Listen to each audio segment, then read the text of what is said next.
সামান্য জ্বর-সর্দি হলেই কি আপনি ফার্মেসি থেকে অ্যান্টিবায়োটিক কিনে খাচ্ছেন? আপনি কিন্তু নিজের অজান্তেই নিজের ভুলটা করে চলেছেন।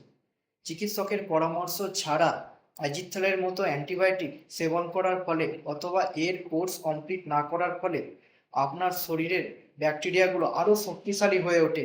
একে বলা হয় অ্যান্টিবায়োটিক রেজিস্ট্যান্ট।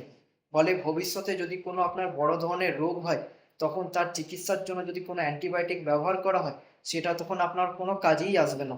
তাই যে কোনো অ্যান্টিবায়োটিক সেবন করার আগে একজন চিকিৎসকের অবশ্যই পরামর্শ নেবেন। সঠিক পরামর্শের জন্য আমাদের ফার্মেসির ডাক্তারবাবুদের সঙ্গে পরামর্শ গ্রহণ করতে পারেন। আমাদের ঠিকানা হলো হ্যাপি লাইফ ফার্মেসি, জেলা হুগলি। আর আপনার পরিচিত বন্ধু বান্ধব এবং ফ্যামিলির সঙ্গে অবশ্যই ভিডিওটিকে শেয়ার করে তাদের কাছে গুরুত্বপূর্ণ তথ্যটা জানিয়ে দেবেন। আর নিচে আপনারা অবশ্যই কমেন্ট করতে ভুলবেন না কে কে এইভাবে অ্যান্টিবায়োটিক ফার্মেসি থেকে কিনে খাচ্ছেন।